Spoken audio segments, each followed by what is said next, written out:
What's up and welcome back. My name's Clyde and today we're going to be doing a deep dive with the new Rhodes plugin. It's called the V8 and the V8 Pro. It's a deep sampled Rhodes Mark 8 made by the company themselves, so you know it's going to be good. Sort of like when SSL does SSL plugins, you know it's going to be done right. We'll be comparing the V8 plugin to my Rhodes. This is kind of my baby. It's an original 1973 Mark 1. It's a stage model that I restored and upgraded with the Retroflyer preamp. The Retroflyer is made by Avion Studios. The features are an analog EQ, it's high and low, boost and cut, and you also have the stereo tremolo. But it takes a mono Mark 1 stage and upgrades it to a stereo preamp with a nice modern sound and that classic Rhodes panning that we all love. I've also made 7 unique presets and a note-for-note match profile in the plugin with my original Rhodes. Those should be released in the official launch of the V8, but I'll have them available to download in the description in case you guys want to use them now and try them out while the Rhodes beta is still free. Timestamps will be in the description if you want to see how I made that match profile with my Rhodes. We'll get into that a bit later on. So I decided to make a production to showcase these two instruments. One is recorded only with my original Rhodes with the Retroflyer preamp, and the other is with the Rhodes V8. The main one is using the Mark 8 default factory setup, and I tried to match the velocity similar to how I played it on my actual Rhodes. The point of this was not to make them sound the same. This was to show the difference between the V8 Pro with the Mark 8 model and the Mark 1. You'll hear that the V8 has a ton more mid-range and a lot more bark than my Rhodes. I also made a third example, which is using my Retroflyer profile inside the Rhodes V8. So you can see here we're on Clyde default Retroflyer Mark 1. I know it says we're on the boosted suitcase profile, but we are actually on my setup. I'll play the mix as is with all 3 versions and then we'll go a bit more in depth after.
As I said, they're incredibly different. The Mark 8 has a ton of mid-range and a lot of bark, and the other two are much more subdued. One thing I realized when doing this is just how different I'd actually like to set up my Rhodes in the future. I didn't have much to compare it to when I was first doing the setup, so I kinda just did it by ear. My Rhodes has a very mellow, clean tone with a warm bottom end and some nice shiny highs, but it doesn't have a ton of dynamics to go from those smooth, pure tones to a lot of bark and balls.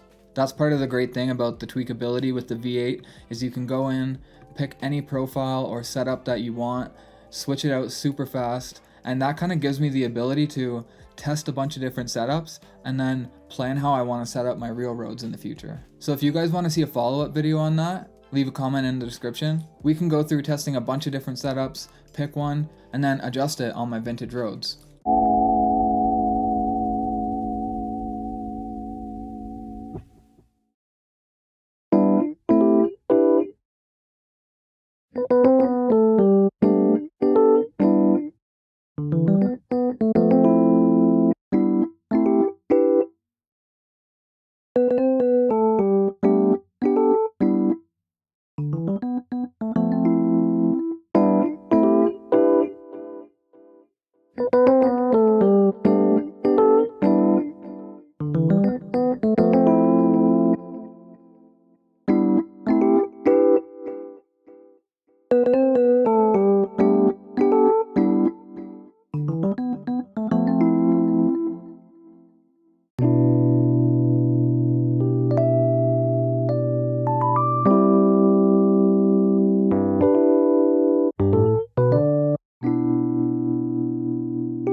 As you can see, I matched it meticulously, note for note, adjusting all the settings for the timbre, fine tune, the damper arms, and the level on a per note basis to match up with the tone and character of mine. We also have the detail page where I've edited the EQ, the velocity curve, and the timbre to match up even closer to mine. You can download my profile and presets now and start using it in your productions to get even more versatility out of this plugin.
So let's hop right in and do a quick breakdown of the production. I'm using Teletone Audio's new Tympo drums. You can see I made my own kit, and there's tons of full kits to select from, but you can also pick individual drums and edit them how you please. I'll probably do another video touching on this plugin on its own. I've got a crash cymbal from Tympo separated out, the Rickenbacker bass, which is my go-to when I'm not recording live bass. I've got my Retroflyer Rhodes here, which was played by me and recorded in. Then I've got the Rhodes V8 with the default Mark 8 setup, and the Rhodes V8 with my Retroflyer profile. I have the OBXD, which is a free Oberheim synth, 2 versions of Serum with my own patches, a reverse cymbal, and a little effect I made for the intro.